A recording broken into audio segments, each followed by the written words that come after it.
Assalamualaikum warahmatullahi wabarakatuh. Selamat pagi, selamat siang, selamat senja, selamat malam, selamat menjelang tidur sahabat kreatif.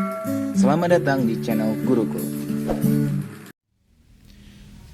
Pada video ini, kita akan membahas materi pertama fisika kelas 10, yaitu tentang hakikat fisika dan prosedur ilmiah. Bagian 1. Hakikat fisika. Fisika adalah cabang ilmu pengetahuan alam IPA atau dikenal juga dengan sains, atau yang mempelajari alam yang tidak hidup dalam lingkungan hidup, ruang dan waktu, dan semua interaksi yang menyertainya. Hakikat fisika itu sendiri yaitu ada 3. Yang pertama yaitu fisika sebagai produk, a body of knowledge. Yang kedua, fisika sebagai proses, a way of investigating. Yang ketiga, fisika sebagai sikap, a way of thinking. Fisika sebagai produk. Fisika sebagai produk merupakan hasil-hasil penemuan dari berbagai kegiatan penyelidikan yang kreatif daripada ilmuwan yang diinventarisir, dikumpulkan, dan disusun secara sistematik menjadi sebuah kumpulan pengetahuan yang kemudian disebut sebagai produk. Apa saja produk-produk fisika? Yang pertama fakta, yang kedua ada konsep, yang ketiga ada prinsip, yang keempat ada hukum, yang kelima ada teori, yang keenam model, yang ketujuh rumus. Fakta. Fakta adalah keadaan sesungguhnya dari suatu benda atau fenomena alam yang tertangkap oleh indera manusia dan diakui oleh umum sebagai suatu kenyataan. Contohnya, karet bersifat elastis, baja bersifat kaku dan keras, besi tenggelam dalam air. Itu dapat kita amati, dapat kita rasakan menggunakan indera kita. Yang kedua, konsep. Konsep adalah abstraksi dari berbagai kejadian, objek, fenomena, dan fakta. Konsep memiliki sifat-sifat dan atribut-atribut tertentu. Contoh konsep. Kecepatan adalah perubahan posisi terhadap waktu. Yang ketiga yaitu ada prinsip. Prinsip sendiri adalah pola umum generalisasi dari hubungan antara konsep-konsep yang berkaitan.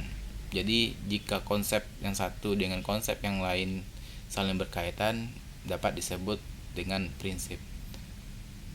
Contohnya di sini, benda memuai jika dipanaskan dan menyusut ketika didinginkan. Itu merupakan contoh dari prinsip. Next, yang keempat ada hukum. Hukum adalah prinsip yang bersifat spesifik dan kebenarannya diterima karena kebenarannya telah diuji secara konsisten dan didukung oleh bukti ilmiah. Jadi hukum di sini tidak bisa dirubah. Contoh hukum di sini, energi tidak dapat diciptakan dan tidak dapat dimusnahkan, akan tetapi dapat diubah bentuknya, yaitu merupakan bunyi dari hukum kekekalan energi. Dan itu tidak bisa dirubah lagi. Contohnya yang lain yaitu ada hukum 1 Newton, ada hukum 2 Newton, ada hukum 3 Newton. Dan hukum-hukum tersebut tidak dapat dibatalkan. Yang selanjutnya itu ada teori. Teori disusun untuk menjelaskan sesuatu yang tersembunyi atau tidak dapat langsung diamati. Teori bersifat tentatif sampai terbukti tidak atau benarnya dan dapat diperbaiki. Kebalikan dari hukum tadi, teori masih bersifat tentatif atau masih bisa diperbaharui atau dibenarkan jika masih ada kekeliruan dalam teori yang pertama, atau bisa jadi pada teori yang pertama itu belum cukup alat untuk membuktikannya, sehingga semakin lama teori itu akan berkembang dan muncullah teori-teori baru yang telah diamati juga oleh para ahli ilmuwan, sehingga didapatkan teori yang lebih modern atau lebih kompleks. Contoh teori di sini, teori atom yang tersusun atas atom yang bermuatan positif dan kelilingi oleh elektron-elektron bersifat negatif. Itu merupakan teori atom Rutherford. Selanjutnya itu adalah model. Model adalah sebuah presentasi yang dibuat untuk sesuatu yang tidak dapat dilihat. Nah, contohnya atom tadi. Nah, model atom board membantu untuk memahami teori atom. kemudian ada model atom Thomson, model atom Rutherford. Itu dibuatkan suatu gambaran yang dapat kita lihat dengan indera mata kita. Karena kita tahu bahwa atom itu adalah bagian terkecil yang tidak mungkin kita amati, maka dibuatlah permodelannya. Contohnya lagi, elektron. Elektron kita nggak tahu bagaimana bentuknya, namun dapat kita buatkan modelnya. Elektron itu kita buatnya bentuk negatif, dan kemudian ada proton, kita buatkan dalam bentuk positif. Itu produk fisika yang terakhir, yaitu rumus. Rumus atau formula adalah pernyataan matematis dari suatu fakta, konsep, prinsip, hukum, atau teori yang menggambarkan hubungan keterkaitan antara variabel-variabel yang menggambarkan benda atau fenomena alam tertentu. Berikut contoh dari rumus atau formula. Contoh yaitu V sama dengan S per T.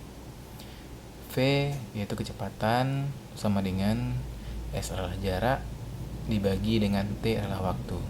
Jadi rumus kecepatan adalah jarak dibagi waktu dan disimbolkan dengan V sama dengan S per T. Selanjutnya itu fisika sebagai proses. IPA atau sains sebagai proses atau juga disebut sebagai a way of investigating memberikan gambaran mengenai bagaimana para ilmuwan bekerja melakukan penemuan-penemuan. Jadi IPA sebagai proses memberikan gambaran mengenai pendekatan yang digunakan untuk menyusun pengetahuan. Nah, fisika sebagai proses ilmiah akan memberikan gambaran mengenai pendekatan yang digunakan untuk menyusun pengetahuan. Fisika sebagai proses sangat berkaitan dengan yang pertama itu dugaan, yang kedua pengamatan, yang ketiga pengukuran, yang keempat penyelidikan, yang kelima publikasi. Kelima urutan tersebut adalah proses dari fisika untuk menyusun suatu pengetahuan. Selanjutnya yaitu yang ketiga, fisika sebagai sikap. Para ahli psikologi kognitif memandang bahwa pekerjaan dan pemikiran para ilmuwan IPA, termasuk fisika di dalamnya, dipandang sebagai kegiatan kreatif karena ide-ide dan penjelasan-penjelasan dari suatu gejala alam disusun dalam pikiran. Oleh sebab itu, pemikiran dan argumentasi para ilmuwan dalam bekerja menjadi rambu-rambu penting dalam kaitannya dengan hakikat fisika sebagai sikap atau dikenal a way of thinking.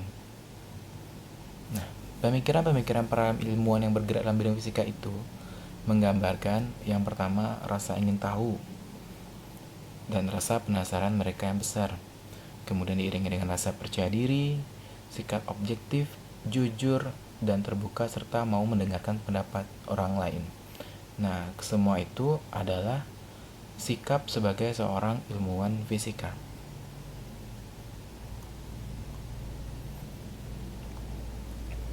Cabang-cabang ilmu fisika.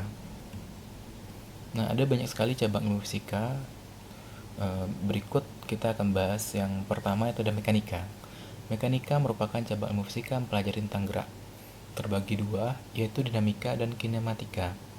Dinamika adalah ilmu fisika yang mempelajari gerak dengan memperhatikan penyebab geraknya.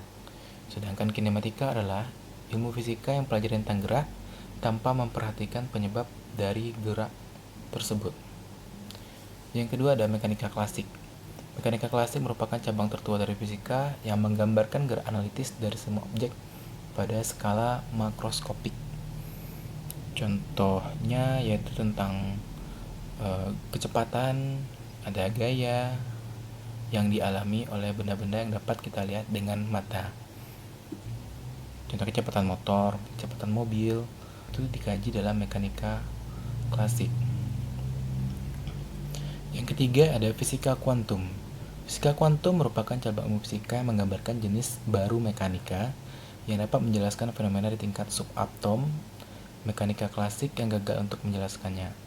Artinya di sini mekanika klasik tidak dapat menjelaskan tentang subatom, yaitu bagian terkecil dari suatu benda.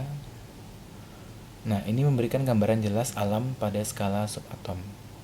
Yang keempat ada elektronika. Elektronika merupakan cabang ilmu fisika yang mempelajari alat listrik Arus lemah yang dioperasikan dengan cara mengontrol aliran elektron atau partikel bermuatan listrik dalam suatu alat seperti komputer, peralatan elektronik, termokopel, semikonduktor, dan lain sebagainya. Nah, dalam hal ini, elektronika di sini, contohnya alat-alat elektronika, ada radio, televisi, kemudian komputer. Nah, komponen-komponen dalamnya tuh dipelajari dalam cabang fisika, yaitu elektronika. Yang kelima ada astronomi. Astronomi adalah cabang fisika tentang studi pengamatan alam semesta dalam semua perwujudannya, dan astrofisika adalah sebuah penyatuan dari semua cabang fisika. Itu semua merupakan dasar teoritis yang dapat menjelaskan semua fenomena alam dalam alam semesta. Planet-planet itu akan dipelajari dalam astronomi, kemudian jarak antara bumi dengan planet lain, dan sebagainya yang mencakup alam semesta. Yang keenam ada termodinamika. Termodinamika adalah cabang ilmu fisika yang mempelajari tentang energi panas dan perpindahannya. Salah satu contohnya yaitu pergerakan piston pada sepeda motor, itu akan dipelajari dalam termodinamika. Kemudian yang ketujuh ada fisika inti. Fisika inti adalah cabang ilmu fisika yang mempelajari tentang bagian-bagian atom. Yang kedelapan ada optika geometris. Optika geometris adalah cabang ilmu fisika yang mempelajari tentang cahaya serta alat optik yang membantu indera penglihatan manusia. Nah, contoh kacamata, kemudian ada mikroskop, teleskop, semua itu akan dipelajari dalam optika geometris. Peran fisika dalam kehidupan. Ada banyak peran fisika dalam kehidupan. Nah, beberapa yang dapat kita bahas, yaitu pertama dalam bidang industri dan energi, yaitu ilmu fisika digunakan dalam pembangkit listrik. Contohnya ada PLTA, PLTN, PLTU, semuanya dipelajari dalam fisika. Kemudian ada pembuatan pesawat ulang-alik. Kemudian ada juga penggunaan sonar untuk mengukur kedalaman laut. Nah, penggunaan sonar ini ilmu fisika yang dipelajari tentang gelombang. Yang selanjutnya ada bidang telekomunikasi. Nah, penggunaan gelombang elektromagnetik dalam telepon genggam. Itu salah satu contoh aplikasi ilmu fisika yaitu tentang gelombang. Kemudian penggunaan gelombang pada pemancar radio dan televisi juga tentang gelombang. Kemudian dan lain-lain. Dan ini banyak sekali tentang gelombang yang digunakan pada bidang telekomunikasi. Semua itu kita kaji dalam fisika yang pelajari tentang gelombang. Kemudian ada di bidang kedokteran. Ada beberapa di bidang kedokteran yang dapat kita bahas. Yang pertama yaitu untuk pencitraan medis. Nah, di sini di fisika kita akan belajar tentang radiasi sinar X. Nah, pencitraan sinar X Ronsen di sini menggunakan paparan radiasi sinar X tersebut yang memiliki frekuensi gelombang tinggi untuk membuat gambar negatif di film hitam tentang kondisi organ tubuh seperti adanya patah tulang. Nah, itu dipelajari fisika tentang paparan radiasi sinar X-nya. Kemudian magnetic resonance imaging atau disingkat dengan MRI adalah tes yang menggunakan medan magnet dan pulsa energi gelombang radio untuk membuat organ dan struktur dalam tubuh. Misalnya digunakan untuk membuat gambar kondisi otak dan organ dalam lainnya. Nah, di sini lagi-lagi menggunakan energi gelombang, kemudian medan magnet. Itu dipelajari di fisika. Kemudian ada ultrasonografi, menggunakan gelombang suara ultrasonik dan pantulannya untuk melihat kondisi dalam tubuh.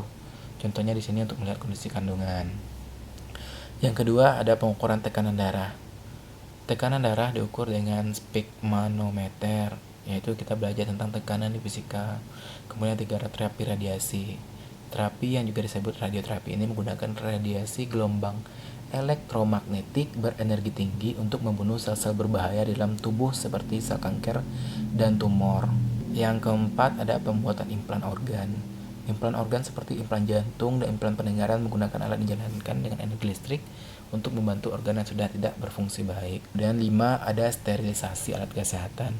Nah, di bidang kedokteran itu alat-alat kesehatan dapat disterilisasi dengan radiasi elektromagnetik untuk membunuh virus dan bakteri. Ini untuk mencegah menyebarnya penyakit dari satu pasien ke pasien lain atau dokter dan perawat. Bidang pertanian. Sistem pengairan menggunakan pompa juga memanfaatkan hukum fisika. Kemudian penggunaan radiasi untuk mengatasi serangan hama pengguna tanaman pertanian yang dapat menurunkan kuantitas dan kualitas dari hasil pertanian. Kemudian mesin peralatan pertanian, contohnya traktor,